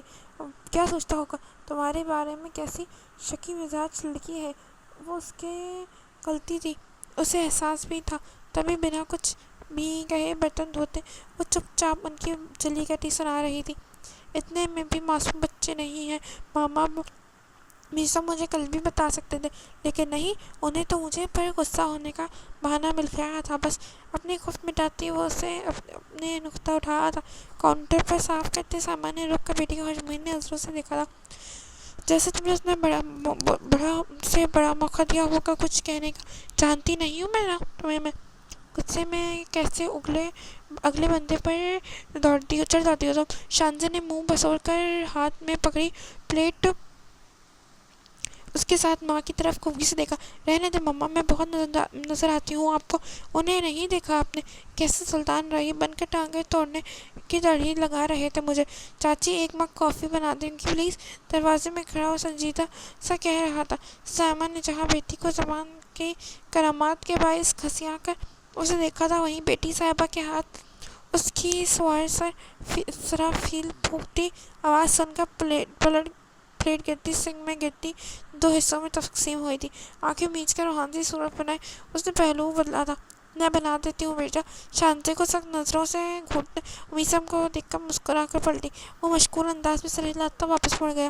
میری ناک کٹوانے میں کوئی کسر مت چھوڑنا تم. میرے تو ستارے ہی گردش میں. ماما کو فریج کی جانب بڑھتے دیکھ کر وہ ٹوٹی پلیٹ کو دیکھ کر بڑبڑائی تھی. رات کے باوجود کی کوشش کی بھی وہ خود کو اوپر جانے کے لیے تیار نہیں کر پائی تھی. کل تو وقت تو بہت غصے میں تھی مگر آج اپنا غصہ ٹھنڈا ہوا. اتنا غصہ سوچ کر کی ہڈی بھی سنسنی سے دوڑ گئی. سائمہ نے ایک کمرے سے نکلتے اپنے کمرے میں جاتے دیکھ کر کلس کر رکھے. ایک تو آپ کی بیٹی نے میرا خون جلا رکھا ہے محمود صاحب.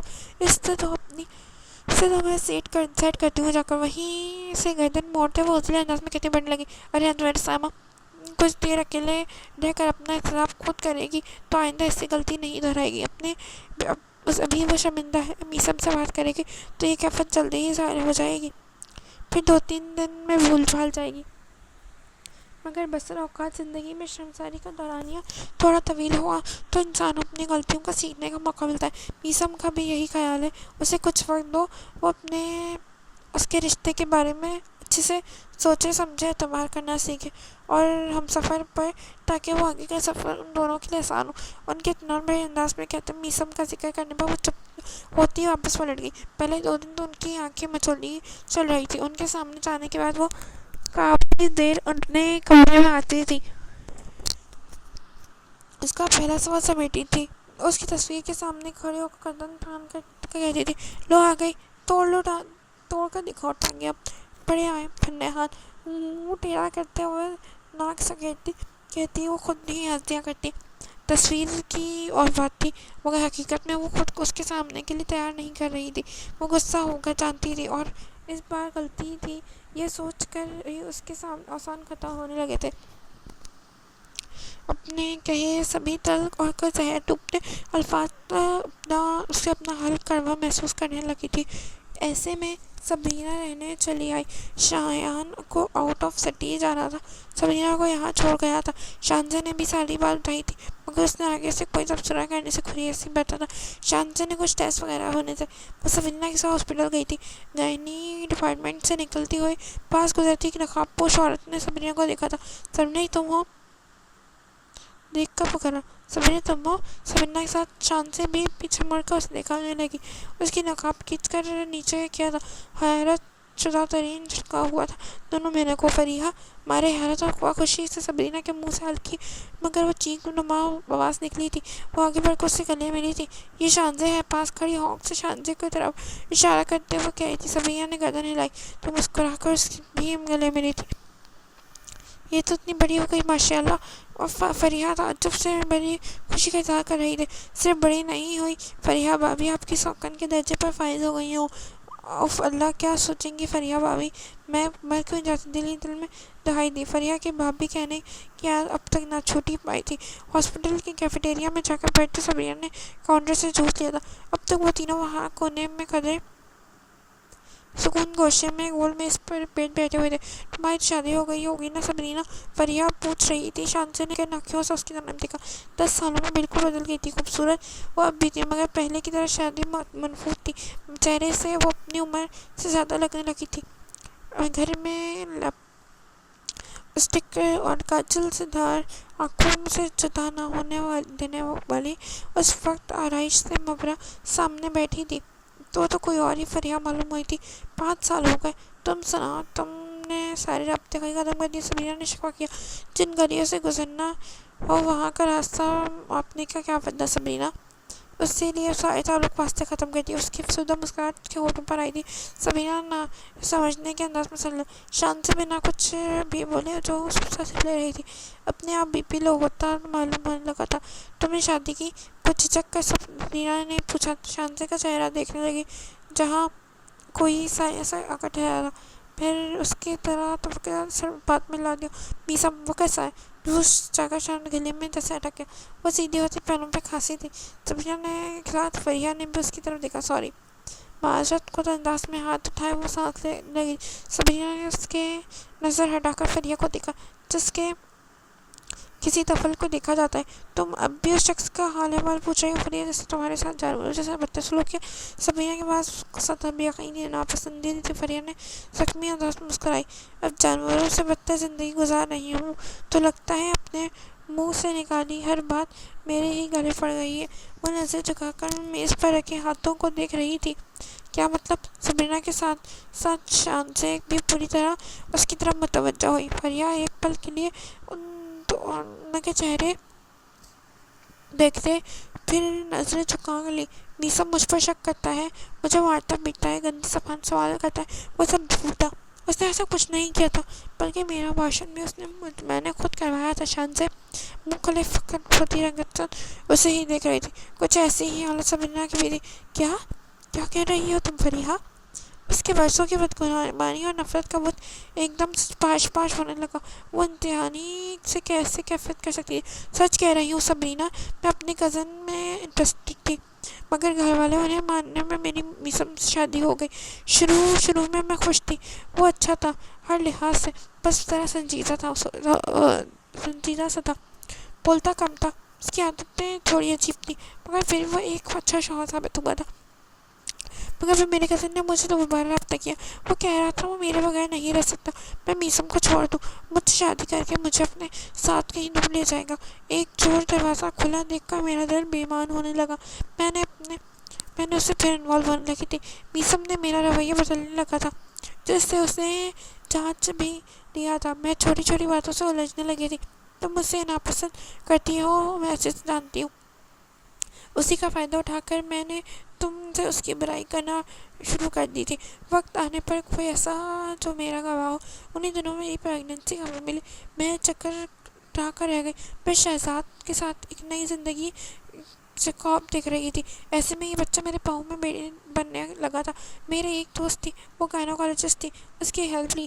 میسم سے یہ بات چھپانا ناممکن تھا، اس لیے اپنی دوست کے ساتھ مل کر اس کا ایک پلان بنایا۔ میں اس کے ساتھ لے کر گئی جہاں میری دوست نے کہیں جواز دے کر اس کی میری فیک میڈیکل رپورٹ بنا کر یہ ثابت کر دیا کہ پریگننسی میں میرے لیے خطرہ ثابت ہو سکتی ہے۔ میسم ورشن کے لیے راضی ہو گیا مگر اس کے ایک نالتی کر دی تھی کہ اس نے گھر میں یہ بات کسی کو نہیں بتائی۔ میسم کی امی پوتے پوتی کے منہ دیکھنے کی دعائیں کرتے نہ سکتی تھی اور انہیں یہ دکھ دینا چاہتا تھا۔ میرا آپریشن ہو گیا۔ اس دن میں شہزاد سے فون پر اپنے تمام پلان اور فیشن کے بارے میں ہی ڈسکس کر رہی تھی. میں اسے قائل کرنا چاہتی تھی وہ جلد از جلد سب تیار کرے.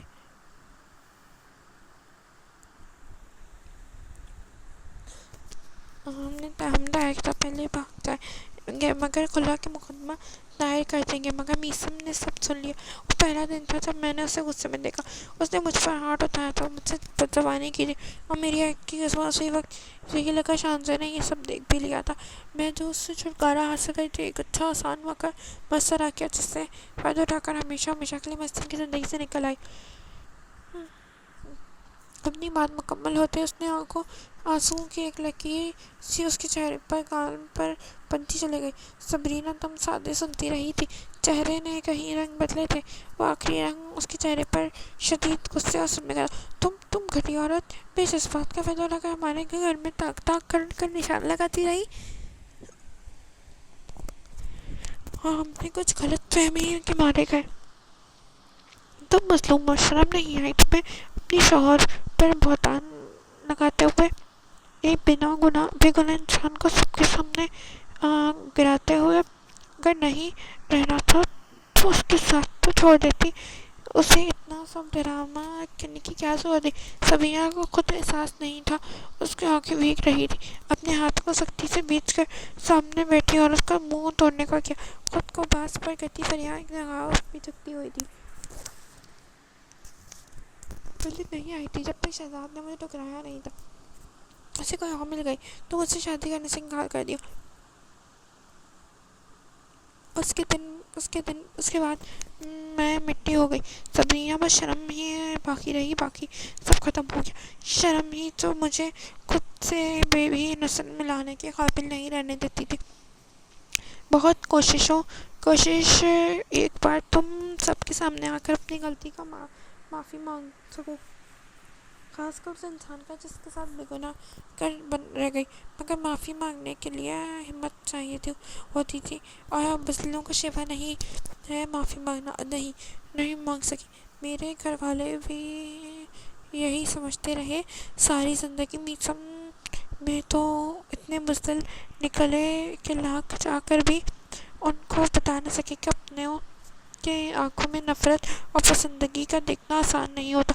سب کے لعن طعن خوف سے مجھے ہمیشہ روکتے تھا.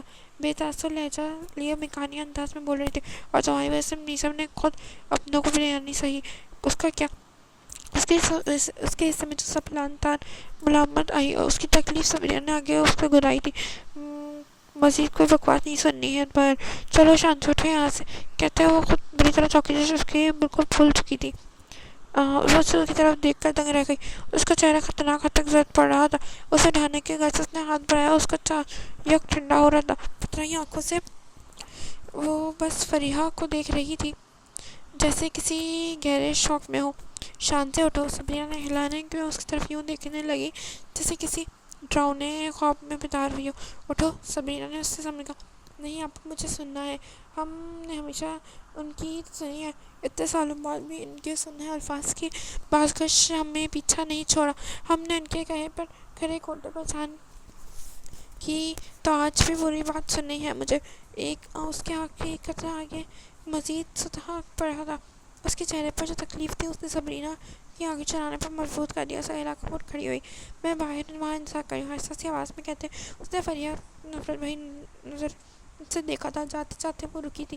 اپنے آگے پڑا جوس کا گلاس اس کا منہ پر اچھالتا اور بہا کر رہ گئی. شیم آن یو, حتی قامیز درجے میں وہ کہہ کر وہ آگے بڑھ گئی. فریحہ نے بنا کسی ناگواری کے اپنا سانس بحال کرتے ہوئے وہ چہرہ اس کے صاف کیا. فریحہ, مجھے یہ پوری کہانی سنی ہے. آپ کہیں میں سن رہی ہوں. آپ کو دیکھ کر لگتا ہے جس عرصے میں آپ کو بھی میسر نہیں آئی یا اپنے کہنے تو آج کھل کر کہیں. میں سب سنوں گی. جتنے سالوں میں نہ بدل سکا ایک لمحے بدل کر رہ گیا. تم آج بھی وہی شان سے ہو, نرم دل, سب کا احساس کرنے والی. فریحہ نے طرف دیکھتے حق قسم مسکرائی. بڑی کھوکھلی سی مسکراہٹ تھی. شانزے کا دل خون خاص ہوتا. کاش وہی سب اس شخص کے بھی شامل ہوتا. تم نے کیسے جان لیا؟ مجھے کوئی اپنی کہانی کو کہنے کو ملا نہیں, لیکن میری کہانیاں کچھ خاص ہے کیا جو کوئی سنے؟ اس میں سے کچھ خاص رنگ نہیں ہے. لوگوں کو تو رنگ اچھے لگتے ہیں مگر ہاں میں عبرت ہے نشان سے جو کوئی لینا نہیں چاہتا. میں نے اپنی اندھا دھند خواہشمند کے پیچھے بھاگ کر سب کچھ کھو دیا. ہاتھ آیا ہیرا گنوانا پیتل کو چنا تھا وہ ہاتھ سے نکل گیا. اور جانتی ہوں کیا ملا؟ کوئلہ جس نے میرے ہر رنگ پر کلک مل دی مجھے بے رنگ کر دیا.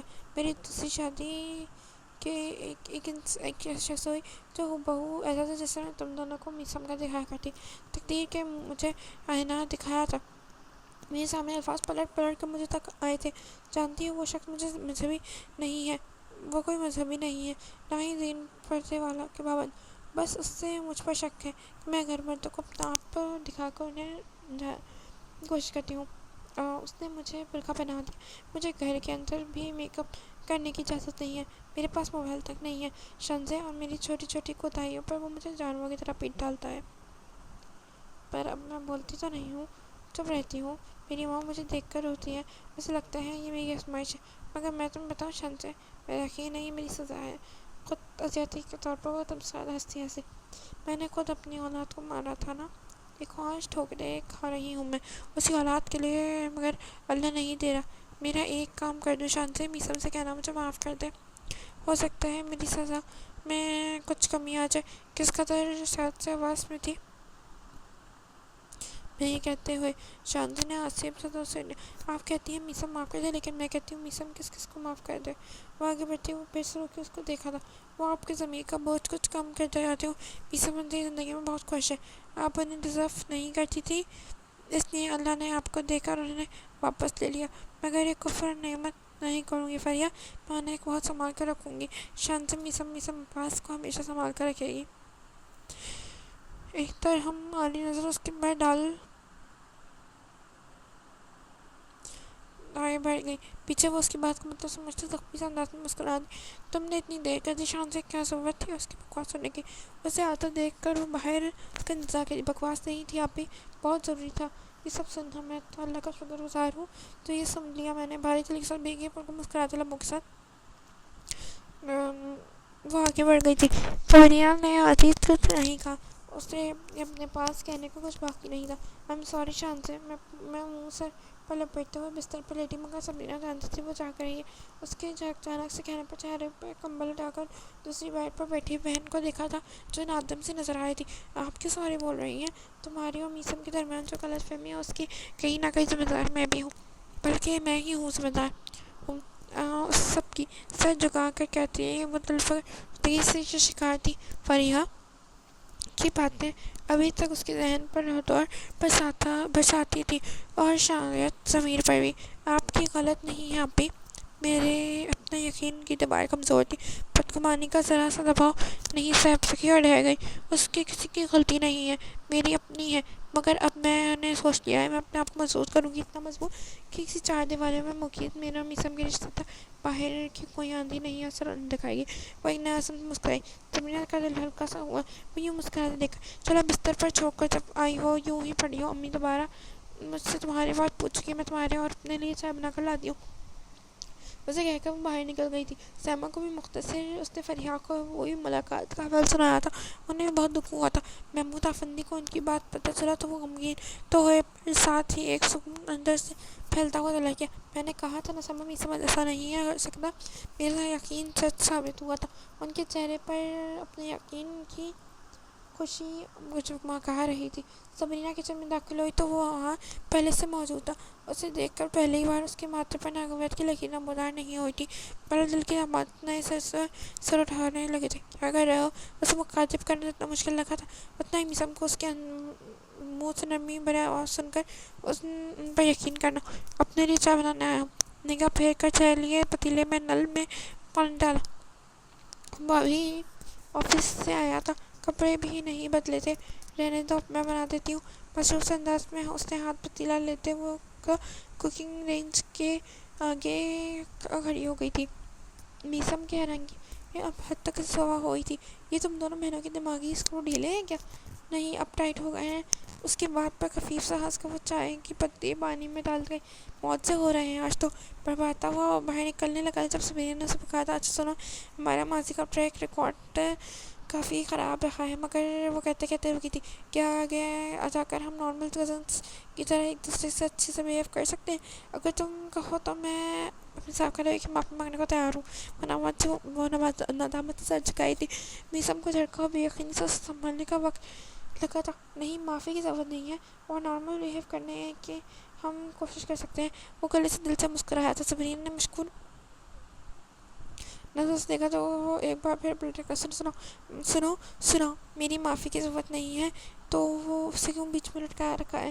اسے بھی بنا معافی مانگے معاف کر دو۔ وہ سچ میں شرمندہ اور بہت شرمندہ ہے۔ وہ اسی وجہ سے تمہارے سامنے تک نہیں آ رہی۔ اس نے الگ ہاتھ بہن کا عقیدہ بھی ظاہر کیا تھا۔ تمہاری بات اور ہے ڈیئر کزن، اس کی طرف سے تو بہت سے صاف نکلتے ہیں جس کے لیے اپنے بل پر باہر خود ہی آنا پڑے گا۔ چائے باہر لے آنا، میں لاؤنج میں بیٹھا ہوں، کہہ کر وہ باہر نکل گیا۔ صبرینا نے سب کا سانس لیتے چائے کی جانب دھیان دیا تھا۔ وہ اتنا برا نہیں تھا وہ جتنا اسے سمجھتی تھی۔ وہ اس سے خود پر ہنسی آئی۔ رات واش روم جب آیا تو سامنے صوفے پر دیکھ کر لمحے بھر کے لیے اس کی آنکھیں میں کچھ پتہ تھا۔ اگلے ہی لمحے اسے نظر انداز کرتے وہ ڈریسنگ کے سامنے کی جانب بڑھ گیا۔ شانزے نے اس کی یہ نظر اندازی کی جاری پریکٹس پر دکھے دل سے دیکھا۔ میں آ گئی ہوں، ہمت کرتے اس نے اطلاع دی تھی، نظر آ رہی ہوں۔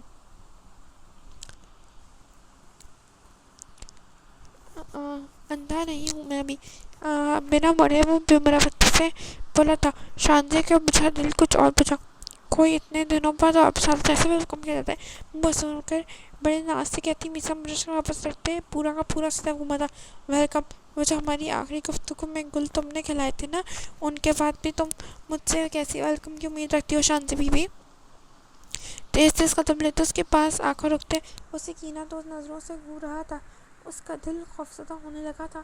تو ٹھیک ہے، چھوڑو، چھوٹوں سے غلطیاں ہو جاتی ہیں، بڑوں کا کام بنتا ہے وہ انہیں نظر انداز کرے۔ اس کی نظروں سے حائف ہوتے ہوتے وہ نگاہیں چرا گئی تھی۔ کیا بڑبڑا لگا رکھا ہے، وہ اتنی چھوٹی بھی نہیں ہو، تم 23 کی ہونے والی ہو، بڑی ہو جاؤ تھوڑی اب۔ مجھے اپنے بچے کی پرورش کسی بچے سے بالکل نہیں کروانی۔ کیوں بڑی نہیں ہے آپ؟ بڑی 13 سال بڑی ہیں مجھ سے۔ آپ سے تو بہت چھوٹی ہوں میں۔ منہ بسورتے کہنے پر وہ سیدھا بڑھا تھا۔ شانزے نے گڑبڑا کر اسے دیکھا میسم، آپ کو پتہ ہے ڈرتی ورتی کوئی نہیں ہوں میں آپ سے۔ اگر اپنی ٹانگیں توڑنے والے قول پر عمل کرنے کا کوئی ارادہ رکھتے ہیں تو باز آ جائیں، میں تمہارے ابو سے شکایت کر دوں گی۔ آپ کو ویسے بھی کل آ رہے ہیں۔ وہ گوتی رنگت کے ساتھ وہ تیز بول رہی تھی، یہاں تک کہ اس کے اتنے قریب آنے پر اس کی بولتی بند ہو گئی تھی۔ اس کے سینے پر مس ہوتی اپنی ڈوری اس کے سینے پر ٹکائے اس نے اپنے ہاتھ اس کے گرد لپیٹ دیے تھے۔ آئی ایم سوری، مدھم سی آواز بمشکل اس کے کانوں پر پہنچی تھی۔ اب اتنے خوبصورت انداز پر مزید کو بھی دیتا تھا میسم عباس کے لیے ناقابل عمل ہو گیا تھا۔ اتنی دیر لگا دی آنے میں، اسے یہ انتظار مان کر نرمی سے کہا تھا کہ کیسے آتی ٹانگیں توڑ کر دھمکی دیکھ کر جو آئے تھے آپ؟ پرسکون دیکھ کر آنکھیں موندے وہ شکوہ کر رہی تھی، اور جیسے تم تو بہت ڈرتی ہو نا مجھ سے۔ اسے ہلکے سے خود میں بھیج کر اس نے خفگی سے کہا تھا۔ ڈر تو گئی تھی وہ میسم، چہرہ اٹھائے اس کی طرف دیکھا تھا۔ بہت بری ہو تم، بہت دریا دل توڑا تم نے پچھلے کچھ دنوں میں، بہت دل توڑا ہے تم نے میرے پچھلے دنوں میں۔ اس کے چہرے کے گرد بال اٹھاتے ہوئے شکوہ کر رہا تھا۔ میں جوڑ دوں گی، اس بار ایلفی سے نہیں، اپنی محبت سے۔ جب اس کے عالم میں کہتی وہ آنکھوں سے شریر سی چمک اس کی آنکھوں میں لٹا رہی تھی۔ میسم نے زیر لب اپنی ہنسی دبائی۔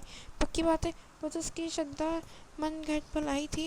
اور پھر ٹھیک ہے جاؤ اب، یاد کرو گی معاف کیا تمہیں، فیاضی کمال کا مظاہرہ کیا گیا تھا، اب مجھے بھی آپ ایک گلہ ہے۔ واپسی پر اس کے سینے پر سر رکھتے اس نے کہا تو میسم کو کیا، آپ نے اپنی ایک بار میری غلطی فہمی کو دور کرنے کی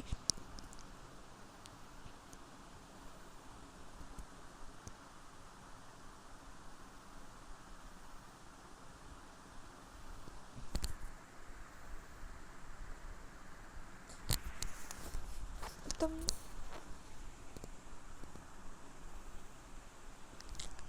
ختم شد۔ نہیں تو سنو شانزے، میسم